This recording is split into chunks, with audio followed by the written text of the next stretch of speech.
Hai semuanya, kali ini kita bakal bahas tentang pengukuran kalor. Kira-kira kalor itu apa sih?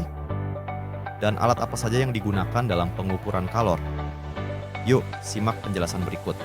Kalor adalah salah satu bentuk energi yang bisa berpindah dari benda dengan suhu yang lebih tinggi ke benda yang bersuhu lebih rendah jika keduanya dipertemukan atau bersentuhan.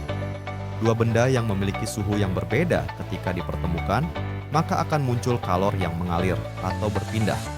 Lalu, alat apa saja yang digunakan dalam pengukuran kalor? Di sini terdapat beberapa contoh alat yang bisa digunakan dalam pengukuran kalor, seperti kalorimeter, tabung reaksi, kubus termal, stopwatch, pipet, termometer, pembakar Bunsen, gelas ukur, dan yang terakhir ada neraca Ohaus. Kita bahas satu-satu yuk. Yang pertama ada kalorimeter. Kalorimeter adalah alat yang digunakan untuk mengukur jumlah kalor atau panas yang terlibat dalam perubahan atau reaksi kimia.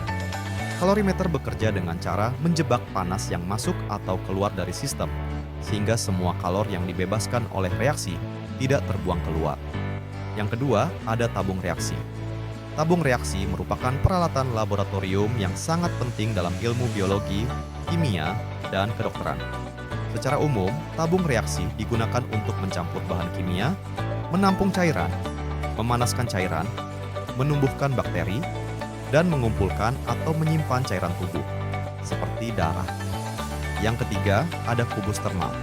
Kubus termal atau kubus Leslie adalah alat laboratorium yang digunakan untuk mengukur atau mendemonstrasikan variasi radiasi termal yang dipancarkan dari permukaan yang berbeda pada suhu yang sama. Selanjutnya ada stopwatch. Stopwatch adalah alat pengukur waktu yang memiliki tingkat keakuratan paling tinggi dibanding jam atau arloji. Alat ini digunakan untuk mengukur lamanya waktu yang dibutuhkan dalam sebuah kegiatan. Selanjutnya ada pipet. Pipet membantu proses pemindahan cairan dari satu wadah ke wadah lainnya dalam jumlah kecil, bahkan setetes demi tetes.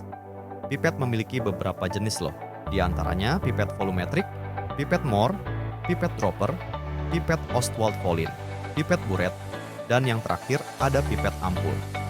Alat selanjutnya adalah termometer. Termometer berfungsi untuk mengukur titik didih atau titik beku dalam sebuah penelitian. Termometer juga memiliki beberapa jenis seperti termometer raksa, termometer kopel, termometer optik, termometer hambat listrik, dan termometer gas. Alat selanjutnya adalah pembakar Bunsen. Pembakar Bunsen adalah jenis pembakar gas yang digunakan dalam banyak prosedur kimia di laboratorium. Pembakar ini digunakan untuk memanaskan zat, membakar zat, dan mensterilkan benda pada suhu tinggi. Berbagai jenis gas dapat digunakan dalam pembakar seperti metana, butana, propana, atau campurannya. Alat berikutnya adalah gelas ukur. Gelas ukur adalah peralatan laboratorium umum yang digunakan untuk mengukur volume cairan. Alat ini memiliki bentuk silinder dan setiap garis penanda yang ada pada gelas ukur mewakili jumlah cairan yang telah terukur. Dan yang terakhir ada neraca Ohaus. Neraca Ohaus adalah alat ukur massa yang bekerja dengan membandingkan massa benda yang akan diukur dengan anak timbangan. Massa benda yang diukur dapat diketahui dari penambahan posisi anak timbangan setelah neraca dalam kondisi seimbang. Nah, itu tadi penjelasan tentang apa itu kalor dan apa saja alat yang digunakan dalam pengukuran kalor. Semoga materi tersebut teman-teman ya. Sampai jumpa di pertemuan berikutnya.